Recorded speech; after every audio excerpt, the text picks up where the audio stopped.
ಆತ್ಮೀಯ S60 news ವೀಕ್ಷಕರೇ, ನಾನು ನಿಮ್ಮವ ಎಮ್ಮ ಮಲ್ಲಪ್ಪ ಜೋತವರು. EVM ವಿ ಪ್ಯಾಟ್ ಇದೊಂದು ದೊಡ್ಡ ತುಮಳಿದ್ ಬಿಟ್ಟದೆ. ಇವತ್ತು ಬ್ಯಾಲೆಟ್ ಪೇಪರ್ ಚೇಂಜ್ ಮಾಡಿರಿ, ಬ್ಯಾಲೆಟ್ ಪೇಪರ್ಗೆ ಬರ್ರಿ ಅಂತ ಶುರುವಾಗಿದೆ. ನಾವು ಇಲ್ಲಿ ದೊಡ್ಡ ಪ್ರಶ್ನೆ ಏನಪ್ಪ ಅಂದ್ರೆ ಆಗಿದೆ ಗದ್ದಿಲ್ಲ ಅಂತಲ್ಲ. ಯಾಕಂದ್ರೆ ಕೇವಲ 4-5 ತಿಂಗಳಲ್ಲೇ 46 ಲಕ್ಷ ಓಟ್ ಹೆಚ್ಚಾಗಿದ್ದಾವೆ ಮಹಾರಾಷ್ಟ್ರದಲ್ಲ. ಹೆಂಗೆ ಹೆಚ್ಚೋದು? ಮತ್ತು ಜಾರ್ಖಂಡದಲ್ಲೇ ದಿನಕ್ಕೆ 1200 ಓಟ್ ಆಗುವುದಿಲ್ಲ, ಅದಲ್ಲೇ 1500 ಓಟ್ಗಳು ಅವಕಾಶ ಮಾಡಿಕೊಟ್ಟಿದ್ದಾರೆ. ಯಾಕೆ? ಹೌದು, ಇವು ಪ್ರಶ್ನೆಗಳಿದ್ದಾವೆ, ಅಲ್ಲಿ ಗಡಬಡ ಆಗ್ತದೆ. ಯಾವ ಸರ್ಕಾರ ಇದ್ದರೂ ಆಗ್ಯಾವ್ರಿ ಇವು. ಈ ಹಿಂದೆ ಈ ನಮ್ಮ UPA ಸರ್ಕಾರ ಇದ್ದಾಗ ಶೈನಿಂಗ್ ಇಂಡಿಯಾ ಅಂತೇಳಿ ವಾಜಪೇಯಿ ಮತ್ತು LK ಯಾದವ್ ಸರ್ಕಾರ ಆಯಿತು ಅಂತ ತಿಳ್ಕೊಂಡ್ಬಿಟ್ಟಿದ್ದೀವಿ. ಆ ಸಂದರ್ಭದಲ್ಲಿ ಏನಾಗಿತ್ತು, ಸೋತ್ರವರು. ಆಗ ಸ್ವತಃ ಒಂದು ಪುಸ್ತಕ ಬರೆದ್ಬಿಟ್ರು ನಮ್ಮ ಇವರು LK ಯಾದವ್ನವ್ರು, ಇದು EVM ಕಾರಣದಕ್ಕೆ ಅದು ಚೇಂಜ್ ಮಾಡಬೇಕು ಅಂತ. ಆ ಸಂದರ್ಭದಲ್ಲಿ ಕಾಂಗ್ರೆಸ್ಸಿಗರು ಇನ್ನೂ ಮಾತಾಡಿಲ್ಲ. ಯಾಕೆ? ಇವತ್ತು ಸೋತಿದ್ದಾರೆ, ಗಡಬಡ ಆಗ್ಯದ. ಗಡಬಡ ಮಾಡೋದಿಲ್ಲ, ಸಾಮಾನ್ಯ ರೀ. ಯಾರು ಬ್ರೈಟ್ ಇದಾರೆ, ದುಡ್ಡು ಇದ್ದಂಥವ್ರು ಎಲ್ಲ ಕಡೆ ಈ ಒಂದು ಗ್ರಾಮೀಣ ಮಟ್ಟದಲ್ಲಿ ಹಿಡ್ಕೊಂಡು ಈ MP ದರಗಳು ಗಡಬಡ ಮಾಡ್ತಾಯಿದ್ದಾರೆ, ಯೂಸ್ ಮಾಡ್ಕೊಳ್ತಾ ಇದ್ದಾರೆ. ಅದೇನೋ ಒಟ್ಟು ಗಡಬಡ ಆಗ್ತದೆ, ಏನು ಅನ್ನೋದು ಪಕ್ಕ ಇಲ್ಲ. ಯಾಕಪ್ಪ ಅಂತಂದ್ರೆ ಇವೆಲ್ಲ ಘಟನೆಗಳು 46 ಲಕ್ಷ 5 ತಿಂಗಳಲ್ಲಿ ಹೆಚ್ಚು ಹೆಂಗೆ ಆದವಲ್ಲ ಅನ್ನುವಂಥದ್ದು ದೊಡ್ಡ ಪ್ರಶ್ನೆ. ಕೆಲವು ಕಡೆ ಟ್ಯಾಲಿನ ಆಗೋದಿಲ್ಲ ರೀ. ಯಾಕಂದ್ರೆ ಆ ಟ್ಯಾಲಿ ಆಗ್ಬೇಕಾದ್ರೆ ಇವ್ರು ಬೇರೆ ಹಚ್ಬೇಕಾರೆ ADR ಪ್ರಕಾರ ನೋಡ್ತಾರಪ್ಪ ಅಂತಂದ್ರೆ 17C ಫಾರ್ಮ್ಯಾಟ್ ಸಾಯಂಕಾಲ ಇರ್ತದಲ್ಲ, ಅದು ತೊಗೊಂಡು ಲೆಕ್ಕ ಹಾಕ್ಬೇಕಲ್ಲ ಇವರು ವಿರೋಧ ಪಕ್ಷದವರು. ಎಷ್ಟು ಬಿದ್ದು ಅವತ್ತು ಓಟ ಅನ್ನೋದು ಕ್ಲಿಯರ್ ಮಾಡ್ಕೋಬೇಕು. ಅದು ರೆಕಾರ್ಡ್ ಬೇರೆ ಸಿಗ್ತದೆ. ಅದ್ರ ಬಗ್ಗೆ ಮಾತಾಡ್ತಾ ಇಲ್ಲ, ಮತ್ತದ್ರ ಬಗ್ಗೆ ಮಾತಾಡ್ತಾ ಇಲ್ಲ. ಇಲ್ಲ, ಯಾಕೆ ಮಾತ್ರ ಹೇಳ್ತಾ ಇದ್ದೀನಪ್ಪ ಅಂತಂದ್ರೆ, ನಾವು ಗೆದ್ರೆ EVM ರೈಟ್, ಸೋತ್ರ EVM ತಪ್ಪದು. ಇದು ಯಾಕೆ ಬೇಕಾಯ್ತು ಅಂತ ಹೋಗಿ ಸುಪ್ರೀಂ ಕೋರ್ಟ್ ಆದರೂ ಸಹಿತ ಒಂದು ಡಿಸಿಷನ್ ಕೊಟ್ಟಿದ್ದು ಮುಗಿದು ಬಿಡೋದು. EVM ಜೊತೆಗೆ VVPATಗಳನ್ನು ಜೋಡಿಸಲೇಬೇಕಂತಾರೆ. ಅದನ್ನು ಮಾಡಲಿಲ್ಲ. ನಮ್ಮ ಏನೇನೋ ಕಾರಣ ಹೇಳಿದರು, ಸುಪ್ರೀಂ ಕೋರ್ಟ್ನಲ್ಲೂ ಏನೇನೋ ಕಾರಣ ಹೇಳಿದರು. ಈಗ ಸುಪ್ರೀಂ ಕೋರ್ಟಿಂದ ಆರ್ಡರ್ ಮಾಡಿದ ಏನಪ್ಪ ಅಂದ್ರೆ, ಇವುಗಳನ್ನ ಇನ್ನೊಮ್ಮೆ ಚೆಕ್ ಮಾಡಿರಿ ಮಾಡೋಣ ಅಂತ. ಯಾಕಂದ್ರೆ 46 ಲಕ್ಷ ವಿದಿನ್ನ 4 ದಿನ ಹೇಗೆ ಹೆಚ್ಚಾದವು ಅನ್ನೋದು ಮೂಲಭೂತ ಪ್ರಶ್ನೆ ಆಗ್ಯದ. ಗಡಬಡ ಅಂತ ಆಗಿದ್ದು ಸತ್ಯನದ. ಬಟ್ EVMಗಳನ್ನು ನೀವು EVMಗಳ ಮೂಲಕ ಅವುಗಳನ್ನ ನಾವು ಅದನ್ನು ಹ್ಯಾಕ್ ಮಾಡಿದಾರ ಮತ್ತೇನು ಮಾಡಿದ್ರು ಇಲ್ಲಿವರೆಗೆ ಪ್ರೂವ್ ಮಾಡಲಿಕ್ಕಾಗಿಲ್ಲ. ಎಲಾನ್ ಮಸ್ಕ್ ಅಮೇರಿಕಾದವ್ರು ತಜ್ಞ, ಅದರಲ್ಲೂ ಈ ಒಂದು EVMಗಳ ಬಗ್ಗೆ ಒಳ್ಳೆಯ ಅಭ್ಯಾಸಕ. ಅವ್ರು ಹೇಳ್ತಾರೆ ಹ್ಯಾಕ್ ಮಾಡಲಿಕ್ಕೆ ಸಾಧ್ಯ ಅದ, ಅದಕ್ಕೆ ಬ್ಯಾಲೆಟ್ ಪೇಪರು ಅಂತ. ಅಲ್ಲರಿ ಅಮೇರಿಕಾದಲ್ಲಿ ಜನಸಂಖ್ಯೆ ಕಡಿಮೆ ಅದ, ಅಲ್ಲಿ ಅಡ್ಡಿಯಿಲ್ಲ ಮಾಡ್ತಾರೆ ಅದನ್ನು. ಇಲ್ಲಿ 100 ಕೋಟಿ ಜನ ಇದ್ದಾರೆ, ಅಷ್ಟು ವೋಟರ್ಸ್ ಇದ್ದಾರೆ ನಮ್ಮಲ್ಲಿ. ಅವು ಎನಿಸೋದು ಯಾವಾಗ, ಕೌಂಟ್ ಮಾಡಿ ರಿಸಲ್ಟ್ ಮಾಡೋದು ಯಾವಾಗ? ದೊಡ್ಡ ಪ್ರಶ್ನೆ ಐತ್ರಿ ಅದು. ಯಾರೋ ಬಂದರೂ ಒಂದಿಷ್ಟು ಕಷ್ಟ ಸಾಧ್ಯ, ಇಲ್ಲಂತಲ್ಲ, ಕಷ್ಟ ಸಾಧ್ಯ. ಅದಕ್ಕಿಂತಲೂ EVM ಜೊತೆಗೆ VVPATಗಳನ್ನು ಜೋಡಿಸಿಬಿಟ್ರೆ ಅದರ ಲೆಕ್ಕ ಸಿಗ್ತದಲ್ಲ. ಮತ್ತು 17C ಫಾರ್ಮೆಟ್ ಸಾಯಂಕಾಲ ಸೈನ್ ಮಾಡಿ ಹೋಗಿರ್ತದೆ. ಮತ್ತು ಇಲ್ಲಿ ಇನ್ನೊಂದು ಸಂಶಯ ಪಡುವಂಥದ್ದು ಕಾರಣ ಏನಪ್ಪ ಅಂದ್ರೆ, ಅವು ಸಾಯಂಕಾಲ ಬಂದಂಥ ಅಂಕಿಅಂಶಗಳು ದಿನಕ್ಕೆ ಹೆಚ್ಚಾಗ್ತಾ ಹೋದದನ್ನು ಇಲ್ಲ ನೋಡ್ತಾ ಇದ್ದೀವಿ. ಇದು ಎಲೆಕ್ಷನ್ ಕಮಿಷನ್ ಮಾಡಿದಂಥ ದೊಡ್ಡ ದ್ರೋಹ, ಮೋಸ ಅಂತ ಹೇಳಬೇಕಾಗಿದೆ. ಇದು ಪ್ರತಿಯೊಂದು ಎಲೆಕ್ಷನ್ದಲ್ಲೂ ನಡೀತಾನೆ ಇದ್ದಾರೆ. ಆಡಳಿತಾರೂಢ ಪಕ್ಷದ ಪರವಾಗಿ ನಮ್ಮ ಎಲೆಕ್ಷನ್ ಕಮಿಷನ್ ಈ ರೀತಿ ಮಾಡ್ತಾನೆ ಬಂದದ. ಇದಕ್ಕೆ ಕಾರಣ ಒಂದು ಆಡಳಿತಾರೂಢ ಪಕ್ಷದ್ದು ಈ ಒಂದು ಎಲೆಕ್ಷನ್ ಕಮಿಷನ್ ಹೇಳುತ್ತೆ ಒಂದು ಸಾಧಿಸೋದು. ಕಾಂಗ್ರೆಸ್ ಇದ್ದಾಗ ಇತ್ತು, ಈಗೂ ಅದ. ಅಧಿಕಾರದಾಗ ಇದ್ದವರು ಸರಿ ಅಂತ ಹೇಳ್ತಾರೆ, ಸೋತವರು ತಪ್ಪಂತ ಹೇಳ್ತಾರೆ. ಇಲ್ಲಿ EVMದಲ್ಲಿ ಗಡಬಡ ಆಗ್ತದೆ. ಬಟ್ ಬ್ಯಾಲೆಟ್ ಪೇಪರ್ದಾಗ ಗಡಬಡ ಆಗಿಲ್ಲ ಅಂತ ಯಾರು ಹೇಳ್ತಾರೆ? ಹರಿಯಾಣದಾಗ ಏನಾದ್ರಿ, ಒಂದು ಮುನ್ಸಿಪಾಲ್ಟಿ ಇದು ಎಲೆಕ್ಷನ್ದಲ್ಲ ಓಟ್ಗಳನ್ನ ಬ್ಯಾಲೆಟ್ ಪೇಪರ್ನ ಹಾಕಿದ್ದನ್ನು ಚೇಂಜ್ ಹೆಂಗೆ ಮಾಡಿದರು?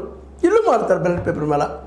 ಹಿಂದೂ ಆಗಿದೆ ಬ್ಯಾಲೆಟ್ ಪೇಪರ್ ಮೇಲೆ. ಕೆಲವೊಂದು ಬೂತ್ಗಳನ್ನ ಬ್ಯಾಲೆಟ್ ಪೇಪರ್ ಗಾಯಬ್ ಮಾಡಿದ್ದು ಅದಾವ, ಇಲ್ಲ ಅದಕ್ಕೂ ಆಗಿದೆ. ಒಟ್ಟಿನಲ್ಲಿಲ್ಲೇ ಗೆಲ್ಲುವ ಸಲುವಾಗಿ ಏನು ಬೇಕಾದ್ರೂ ಮಾಡ್ತಾ ಇದ್ದಾರೆ. ಇಲ್ಲ, ಇದು ಮೂಲಭೂತವಾಗಿ ಈ ರಾಜಕೀಯ ಪಕ್ಷಗಳ ಜನರ ಮನಸ್ಥಿತಿ. ಯಾವುದೋ ಪಕ್ಷ, ಒಂದೇ ಪಕ್ಷ ಅಲ್ಲ, BJP ಇರ್ಬೋದು, ಕಾಂಗ್ರೆಸ್ ಇರ್ಬೋದು, SP ಇರ್ಬೋದು, JDS ಇರ್ಬೋದು, ಈ ದೇಶದ ಎಲ್ಲ ಪಾರ್ಟಿಗಳು ಸಹಿತ ಹೆಚ್ಚು ಕಡಿಮೆ ಈ ತಂತ್ರವನ್ನು ಉಪಯೋಗ ಮಾಡ್ಕೊತಾ ಬಂದಿದ್ದಾವೆ. ಕಮ್ಯುನಿಸ್ಟರು ಸಹಿತ ಒಂದು ಕಾಲಕ್ಕೆ ಅವರು ರಾಜ್ಯಗಳಲ್ಲಿ ಈ ಒಂದು ಹೆರಾಪೇರ ಆಗಿದ್ದು ನಾವು ನೋಡಿದ್ವಿ. ಬ್ಯಾಲೆಟ್ ಪೇಪರ್ಗಳನ್ನು ಹೋಗಿ ಸುಟ್ಟಿದ್ದು, ಮಾಡಿದ್ದು, ಏನೇನೋ ಮಾಡಿದ್ದು ನೋಡಿದ್ವಿ ನಾವು. ಮತ್ತು ಇದಕ್ಕೆ ಪರಿಹಾರ ಏನು? ಪರಿಹಾರ ಇವತ್ತು ಟೆಕ್ನಿಕಲಿ ನಾವು ಸೌಂಡ್ ಆಗಿದ್ವಿ, ಅದರಲ್ಲಿ ಎರಡು ಮಾತಿಲ್ಲ. ಮತ್ತು ನಾವು ಮೊದಲು ಪ್ರಾಮಾಣಿಕರಾಗಬೇಕು. ಅದು ನಮ್ಮಲ್ಲಿ ಇಲ್ಲ. ಪ್ರಾಮಾಣಿಕತೆ ಅಂದ್ರೆ ಹಂಗಂದ್ರೆ ಏನಂತ ಕೇಳೋದು ಜನ ಇದ್ದಾರೆ ನಮ್ಮ ರಾಜಕಾರಣಿಗಳು. ಪ್ರಾಮಾಣಿಕತೆ ನಾವು ಮಾರಿಬಿಟ್ಟಿವ್ರಿ ಅಂದರೆ ಪ್ರಾಮಾಣಿಕವಾದ ನಾವು ಆರಿಸಿಬಿಡ್ಲಿಕ್ಕೆ ಸಾಧ್ಯ ಇಲ್ಲದೆ ಸ್ವತಃ ಮಾತಾಡ್ತಾರೆ. ಅಂದಾಗ ನೀವು ಪ್ರಾಮಾಣಿಕತೆಗೆ ಯಾಕೆ ಕೇಳ್ತೀರಿ? ವಿರೋಧ ಪಕ್ಷದ ಆಡಳಿತಾರೂಢ ಪಕ್ಷಕ್ಕೆ ಅಥವಾ ಯಾವುದಕ್ಕೋ ಇದು ಆಗಬಾರ್ದು. ಹೌದು, ಪ್ರಜಾಪ್ರಭುತ್ವ ನಡೀಬಾರ್ದು ಎಲ್ಲರೂ ಹೇಳ್ತಾ ಇದ್ದಾರೆ. ಇವತ್ತು ಈ ಒಂದು ಹಿನ್ನೆಲೆಯಲ್ಲೇ ಎಲಾನ್ ಮಸ್ಕ್ ಹೇಳ್ತಾರೆ, ಇಲ್ಲ ದೊಡ್ಡ ದೇಶದ ಭಾಳ ಕಷ್ಟ ಸಾಧ್ಯ ಅದು ಅನ್ನುವಂಥ ಮಾತು ಒಪ್ಕೊಳ್ತಾರೆ. ಇಲ್ಲಿ ಯಾಕೆ ಮತ್ತೆ ಎಲಾನ್ ಮಸ್ಕ್ ಹೇಳ್ತೀವಿ ಅಂದರೆ ಹೌದು ಹ್ಯಾಕ್ ಮಾಡಲಿಕ್ಕೆ ಸಾಧ್ಯ ಅಂತೇಳಿ ಅದವರು ಸಹಿತ ಒಪ್ಕೊಳ್ತಾರೆ. ಇಲ್ಲ ದೊಡ್ಡ ದೇಶದ ಸಾಧ್ಯದ ಅಂತೆ. ಅದು ಒಂದು ಸಿಂಪಲ್ ಅದಲ್ಲ. ಈಗೇನಪ್ಪ ಅಂದ್ರೆ ADR ಪ್ರಕಾರ ಸಾಯಂಕಾಲ ಮುಗಿದ ತಕ್ಷಣ ವೋಟಿಂಗ್ ಮುಗಿದ ತಕ್ಷಣ ಅಲ್ಲಿಯ ಅದು ಎಷ್ಟು ವೋಟ್ ಆಗಿದಾವೋ ಅಲ್ಲಿ ಟ್ಯಾಲಿ ಮಾಡಿದ್ರೆ ಮುಗಿದೋಗ್ಬಿಡ್ತದೆ. ಅದು ಮರದ್ರ ಚಾರ್ಜ್ ಹೆಚ್ಚಾಗ್ತದೆ. ಇದು ದೊಡ್ಡ ಮೂರು ಪ್ರಶ್ನೆ ಅದ. ಇದಕ್ಕೆ ಮಾತ್ರ ಇವತ್ತು ಸುಪ್ರೀಂ ಕೋರ್ಟ್ ಇದಕ್ಕೆ ತಡೆ ಒಡ್ಡಬೇಕಾಗಿದೆ. 17C ಫಾರ್ಮೆಟ್ ಕರೆಕ್ಟ್ ಅದ್ರ ಪ್ರಕಾರ ಇರಬೇಕಪ್ಪ, ಎಷ್ಟು ಇಲ್ಲ ಹೌದು ಸಾಯಂಕಾಲದ ಜೊತೆಗೆ ಇನ್ನೊಂದಲ್ಲಿ ಯಾರು ವೋಟರ್ಸ್ ಇರ್ತಾರಲ್ಲ ಪ್ರತಿ ಬೂತ್ಗೆ ಅವ್ರ ಫೋಟೋ ಇರ್ತದೆ, ಅವ್ರ ಹೆಸರು ಇರ್ತದೆ, ಅವ್ರ ಹೆಬ್ಬಟ್ಟು ಇರ್ತದಿಲ್ಲರಿ. ಅವುಗಳನ್ನ ಯಾಕೆ ನೀವು ಕೆಲವೊಂದಿಷ್ಟು ಶಾಂಪಲ್ಲಾಗಿ ಹೌದು ಇವರೇ ಹೌದು ಅಂತ ಅನ್ನೋದನ್ನು ಯಾಕೆ ನೀವು ಮಾಡಬಾರ್ದು? ಕಷ್ಟ ಸಾಧ್ಯ. ಅದು ವಿರೋಧ ಪಕ್ಷ ಮಾಡೋಕ್ಕೆ ಸಾಧ್ಯದಲ್ಲ ಇದನ್ನು. ಮತ್ತು ಸುಮ್ಮನೆ ಆರೋಪ ಮಾಡೋದನ್ನ ಏನಾಗ್ತದೆ? ಕಷ್ಟ ಆಗ್ತದೆ. ಮತ್ತು ನೀವು ಕಷ್ಟ ತೊಗೊಳ್ಳಿಕ್ಕೆ ಒಳ್ಳೆ ಆದ್ರೆ ಮತ್ತು ಅನುಭವಿಸ್ಬೇಕಾಗ್ತದೆ. ಆಡಳಿತ ನೋಡೋಕ್ಕೂ ಸ್ವಲ್ಪ ಶಕ್ತಿ ಹೆಚ್ಚಿರ್ತದೆ ಎಲ್ಲಿಯಾದರೂ. ಅದಕ್ಕೆ ಮೈಯೆಲ್ಲ ಕೈ ಒಂದು ಮನೆ ಹಾವಿಗೆ ಮೈಯಲ್ಲಿ ಕೈ ಇದ್ದಂಗೆ ಆಡಳಿತಾರೂಢ ಪಕ್ಷಕ್ಕೆ ಮೈಯೆಲ್ಲ ಕೈ ಯಾಕೆ ದುಡ್ಡು ಸಾಕಷ್ಟು ಎಲ್ಲಿಂದ ಹೊರಗೆ ಬರ್ತಿರ್ತದೆ. ಅಧಿಕಾರಿಗಳು ಹೇಳಿದಂಗೆ ಕೇಳ್ತಾ ಇರ್ತಾರೆ.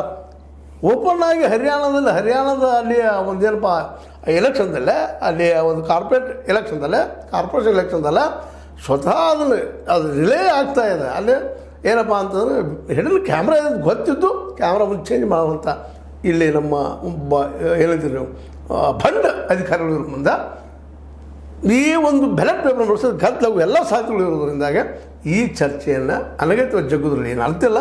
ಅದು ಸುಪ್ರೀಂ ಕೋರ್ಟ್ ಮಾತ್ರ ಇದನ್ನು ಸ್ಪಷ್ಟವಾಗಿ ತೆಗೆದುಕೊಂಡ, ಸೀರಿಯಸ್ ಆಗಿ ತೆಗೆದುಕೊಂಡ. ಈ EVM ಜೊತೆಗೆ VVPAT ಜೋಡಿಸಿ ಒಂದು ಸ್ಲೇಟ್ ಆಗಲ್ಲ ನಮಗೆ. ಇದು ಬೆಸ್ಟ್ ಆಪರ್ಚುನಿಟಿ. ಮತ್ತು ಸಂಶಯ ಇದ್ದಲ್ಲೇ ಸಹಿ, ಫೋಟೋ, ನಂಬರ್ ಕಂಪೇರ್ಮೆಂಟ್ಗಳಲ್ಲಿ ಸಿಗ್ತದೆ ಎಷ್ಟು ಓಟ್ ಬಂದು ಎಷ್ಟು ಇಲ್ಲ ಅಂತೇಳಿ. ಯಾಕೆಂದರೆ ಹೆಚ್ಚಾಗಲಿಕ್ಕೆ ಸಾಧ್ಯ ಇಲ್ಲ. ಯಾಕೆ ಮರದಿವ್ಸ ಮತ್ತೆ ಹೆಚ್ಚಾಗ್ತದೆ? ತಾಸು ಯಾಕೆ ಹೆಚ್ಚಾಗ್ತದೆ? ಏನಂತ ಅರ್ಥ? ಇದು ಇವತ್ತು ಎನ್ಕ್ವೈರಿ ಆಗಬೇಕಾಗಿದ್ದು. ಜೊತೆಗೆ ಬ್ಯಾಲೆಟ್ ಪೇಪರ್ದಲ್ಲೂ ಸಹ ಗದ್ದಲ ಮಾಡಲಿಕ್ಕೆ ಸಾಧ್ಯದ ಇಲ್ಲಂತಲ್ಲ. ಅದಕ್ಕಿಂತಲೂ ಇದು EVM ಮತ್ತು VVPAT ಇದ್ದರೆ ಇನ್ನೂ ಗದ್ದಲ ಕಡಿಮೆ ಆಗ್ತದೆ. ಯಾಕೆಂದರೆ ಇಲ್ಲಿ ಒಂದಿಷ್ಟು ಪ್ರಾಮಾಣಿಕತೆ ಇದೆ. ನಮ್ಮ ಮಷಿನ್ಗಳು ಪ್ರಾಮಾಣಿಕವಾಗಿ ವರ್ಕ್ ಮಾಡ್ತಾವೆ. ಅದಕ್ಕಾಗಿ ಈ ಎಲ್ಲ ನೆಲೆಯಲ್ಲಿ ನಾವು ಇವತ್ತು ಅನಗತ್ಯ ಟೀಕೆ ಮಾಡಬೇಕಂದ್ರೂ ಇದನ್ನು ಎನ್ಕ್ವೈರಿ ಸರಿಯಾಗಿ ಮಾಡಬೇಕಾಗಿದೆ. ಮತ್ತು ಇದೇ ಕಾಲಕ್ಕೆ ಇವತ್ತು 46 ಜನ ಮಹಾರಾಷ್ಟ್ರದ ವಿರೋಧ ಪಕ್ಷದ ಶಾಸಕರು ನಾವು ಓದ್ ತೊಗೊಳ್ಳೋದಿಲ್ಲಪ್ಪ ಮೋಸ ಆಗಿದೆ ಅಂತೇಳಿ. ಮತ್ತು ಇದೇ ಕೆಲಸ ಮೊದಲು ಮಾಡಿದ್ರೆ ನಡೀತಿದ್ದಲ್ಲ ಇದು. ಎಲೆಕ್ಷನ್ಗೆ ನಾವು ವಿರೋಧ ಮಾಡ್ತಾಯಿದ್ವಿ, ನಮ್ಗೆ ಬ್ಯಾಲೆಟ್ ಪೇಪರ್ ಬೇಕಂತೇಳಿ. ಇವ್ರು ಯಾಕೆ ಒಂದು ರೀತಿ ಸ್ಟ್ರಿಕ್ಟಾಗಿ ಅದಕ್ಕೆ ಅಡಾಪ್ಟ್ ಆಗಲಿಲ್ಲ ಅನ್ನೋ ಪ್ರಶ್ನೆಗಳಿದ್ದಾವೆ. ಎನ್ಯೂವಲ್ಲಿ ಆಡಳಿತಾರೂಢ ಪಕ್ಷ ಯಾವುದೇ ಪಕ್ಷದಿರಲಿ ಆ ಪಕ್ಷ ಇಂತಹ ಅವ್ಯವಹಾರಗಳನ್ನ ಮಾಡೋದ್ರಲ್ಲಿ ನಿಲ್ತಿರ್ತದೆ. ಯಾಕಂದ್ರೆ ನಮ್ಮಲ್ಲೆಲ್ಲ ನಿಮ್ಮ ಗಾಳಿ ಮಹತ್ವದ ಪ್ರೀತಿಯಲ್ಲಿ ಮತ್ತು ಯುದ್ಧದಲ್ಲಿ ಏನು ಮಾಡಿದ್ರು ಕ್ಷಮ್ಯ ಅಂತ. ಇದು ಯುದ್ಧನ ಒಂದು ಕಾಲಕ್ಕೆ ಖಡ್ಗದಿಂದ ಯುದ್ಧ ಮಾಡ್ತಿದ್ವಿ, ಇವತ್ತು ಓಟ್ ಮೂಲಕ ಯುದ್ಧ ಮಾಡ್ತಾಯಿದ್ದೀವಿ, ನಮ್ಮ ಎದುರಾಳಿನ ದೂರ ಸರಿಸ್ತಾ ಇದ್ದೀವಿ. ಅಂಥ ಸಂದರ್ಭದಿಂದ ಎಲ್ಲ ಕೆಲಸ ಆಗ್ತಾ ಇರ್ತಾವೆ. ಎಷ್ಟೇ ಟೆಕ್ನಿಕಲಿ ಸೌಂಡ್ ಇದ್ದಂಥ ಒಂದು ನಾವು ವ್ಯವಸ್ಥೆ ಅಂತಂದರೂ ಸಹಿತ ಇವು ನಡೀತಾ ಇರ್ತವೆ. ಇದನ್ನು ನಿಲ್ಲಿಸಬೇಕಾಗಿದ್ದರೆ ನಾವು ಪ್ರಾಮಾಣಿಕರಾಗಬೇಕು. ಆಗೋದು ಯಾವಾಗ?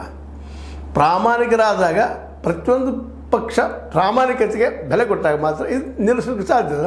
ಇಲ್ಲಾಂದರೆ ಇದು ನಡೆಯುವಂಥದ್ದು. ಅದಕ್ಕೆ ಸುಪ್ರೀಂ ಕೋರ್ಟ್ ಇದ್ದಿದ್ದೇನಪ್ಪ ಅಂದ್ರೆ ದ ಬೆಸ್ಟ್ ವೇ ಅಂತಂದರೆ ಇದ್ದಿದ್ದಿಲ್ಲ, something is better than nothing ಅಂತ. ಎಲ್ಲ ವ್ಯವಸ್ಥೆಯಲ್ಲಿ ಪ್ರಜಾಪ್ರಭುತ್ವ ಯಾಕಪ್ಪ ಅಂತಂದ್ರೆ ಇದು ಇಲ್ಲಿ ಡಿಕ್ಟೇಟರ್ ಆಗೋ ಸಾಧ್ಯತೆ ಕಡಿಮೆ ಇದ್ದಾವೆ ಅನ್ನುವಂಥ ದೃಷ್ಟಿಕೋನ ಮತ್ತು ನಿಧಾನಕ್ಕೆ ಪರಿವರ್ತನೆ ಆಗ್ತದೆ ಅನ್ನುವಂಥದ್ದು. ಒಬ್ಬ ಡಿಕ್ಟೇಟರ್ ಬಂದು ಅತ್ಯಂತ ಕ್ವಿಕ್ ಡೆವಲಪ್ಮೆಂಟ್ ಮಾಡೋಕ್ಕಿಂತಲೂ ಈ ಪ್ರಜಾಪ್ರಭುತ್ವ ನೆಲೆಗಟ್ಟಲ್ಲಿ ಡೆವಲಪ್ಮೆಂಟ್ ಆಗಿದ್ದು ಪರ್ಮನೆಂಟ್ ಆಗ್ತದೆ, ವಿಕಾಸವಾದ ನೆಲೆಗಟ್ಟಲ್ಲಿ ಇರ್ತದೆ ಅನ್ನೋದು ಸಾಮಾನ್ಯ ನಂಬಿಕೆ. ಆ ದಿಶೆಯಲ್ಲಿ EVM ಜೊತೆಗೆ VVPAT ಪ್ರತಿಯೊಂದು ಬೂತಿಗೆ ಇದು ಸೆಟ್ ಮಾಡಲೇಬೇಕು. ಅದ್ರ ಜೊತೆಗೆ ಪ್ರಾಮಾಣಿಕವಾಗಿ ಇವ್ರು ನಡ್ಕೋಬೇಕು. ಪ್ರಾಮಾಣಿಕವಾಗಿ ನಡ್ಕೋತಾರೆ ಇಲ್ಲ ಗೊತ್ತಿಲ್ಲ, ಆದರೆ EVM ಪ್ಲಸ್ VVPAT ಇವಾದ್ರೆ ನಿಶ್ಚಿತವಾಗಿಯೂ ಇಂಥ ಗದ್ದಲ ಕಡಿಮೆ ಆಗ್ತಾವೆ. ಬಟ್ ಸುಪ್ರೀಂ ಕೋರ್ಟಿಗೆ ಯಾವ ರೀತಿಯಾಗಿ ಇದನ್ನು ನೋಡಬೇಕಾಗಿದೆ ಮಹಾರಾಷ್ಟ್ರದ ಎಲೆಕ್ಷನ್ ಅನ್ನೋದು ಅಷ್ಟೇ ಮುಖ್ಯದ. ಈಗಾಗಲೇ ರಾಹುಲ್ ಗಾಂಧಿ ಅವರು ಆಗಿರ್ಬೋದು, ನಮ್ಮ ಶರದ್ ಪವಾರ್ ಅವರು ಆಗಿರ್ಬೋದು, ಇನ್ನುಳಿದ ವರ್ಷದ ಕೋರ್ಟ್ ಮೆಟ್ಲು ಏರಿದ್ದಾರೆ. ಇದಕ್ಕೆ ಏನು ರಿಸಲ್ಟ್ ಬರ್ತದೆ ನಾವು ನೀವು ನೋಡೋಣ ಅಂತ ಹೇಳ್ತಾ EVM VVPAT ಇವತ್ತಿನ ಅನಿವಾರ್ಯ ಅಂಗಗಳು ಅಂತ ಮಾತ್ರ ಇವತ್ತು ತಿಳ್ಕೊಬೇಕಾಗಿದೆ. ಮತ್ತು ಚೇಂಜು ಆಗ್ಬೋದು ಅಂತ ಹೇಳ್ತಾ ಈ ಒಂದು ಅಧಿಕಾರಕ್ಕಾಗಿ ನಡೀತಿರುವಂಥ ಗದ್ದಲ, ವೋಟಿಂಗ್ ಗದ್ದಲ ನಿಲ್ಲುವುದು ಯಾವಾಗ ನೋಡು ನಾವು ನೀವು ಪ್ರಾಮಾಣಿಕ ಆಗಿ ಪ್ರಯತ್ನ ಮಾಡೋಣ ಅಂತ ಹೇಳ್ತಾ, ಅದರಲ್ಲೂ ರಾಜಕಾರಣಿಗಳು ಇನ್ನಷ್ಟು ಪ್ರಾಮಾಣಿಕರಾಗಲಿ ಅಂತ ಅವರಲ್ಲಿ ವಿನಂತಿಸ್ಕೊಳ್ತಾ ಇಲ್ಲಿಯ ಇವತ್ತಿನ ಈ ಮಾತನ್ನು ಮುಗಿಸ್ತಾ ಇದ್ದೀನಿ. ಇದು ಲೈಕ್ ಮಾಡಿ, ಶೇರ್ ಮಾಡಿ, ಕಮೆಂಟ್ ಮಾಡಿರಿ. ಜೊತೆಗೆ ಸಬ್ಸ್ಕ್ರೈಬ್ ನಿಲ್ಲಿಸ್ಲಿಕ್ಕೆ ಹೋಗಬೇಡ್ರಿ ಅಂತ ಹೇಳ್ತಾ H16 ನ್ಯೂಸ್ ಇದು ಸತ್ಯದ ಕೈಗಳಲ್ಲಿ ವಂದನೆಗಳು.